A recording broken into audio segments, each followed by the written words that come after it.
I know you've already received or you're going to be receiving the project-based learning book. Yes? You don't need, I don't want to get it out now, but they're going to be good for the book.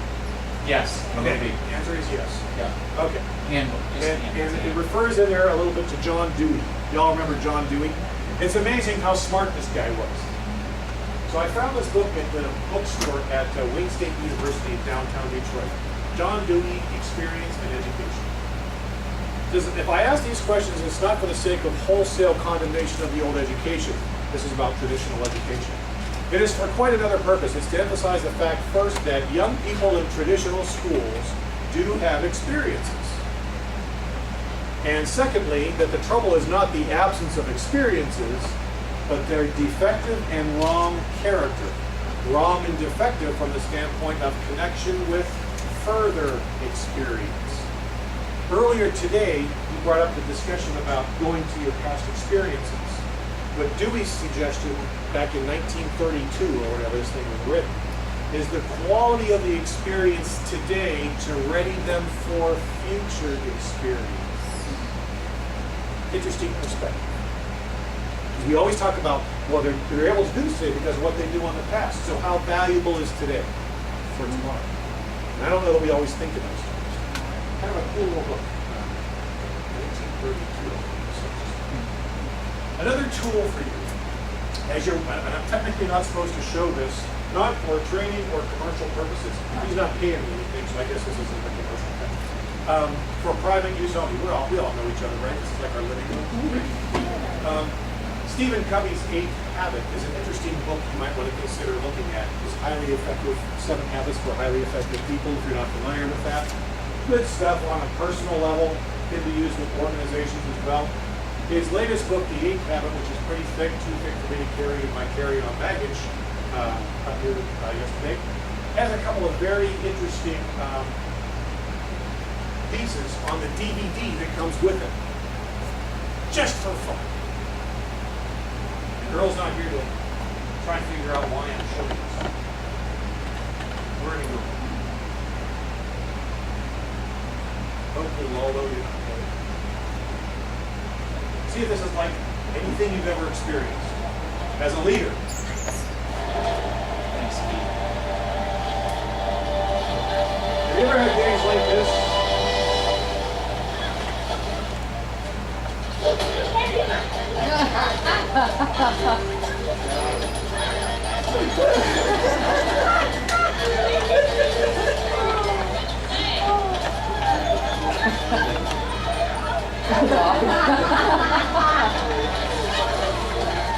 All right, you're the coach.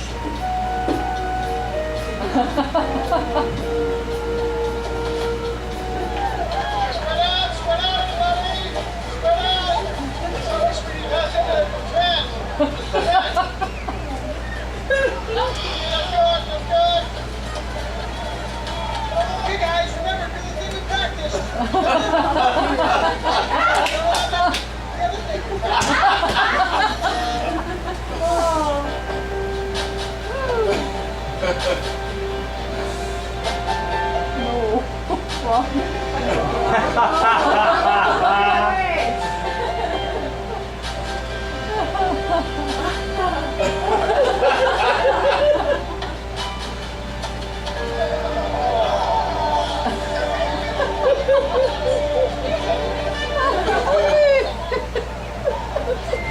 Okay, time out. Everybody, come in. Come in now, everybody. Trains! I got trains! Okay, so here's what we're going to do, right? Eddie, I want you out on the lane. Trent, I want you to make the pass to Andy and push the ball up the field.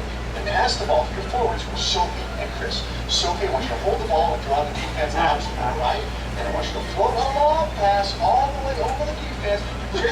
Chris, you take it into the score, just like we did in practice. Everybody got it?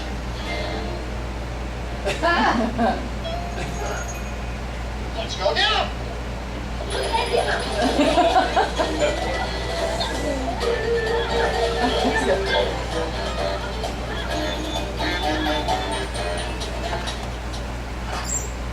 How is that like what we experience in schools?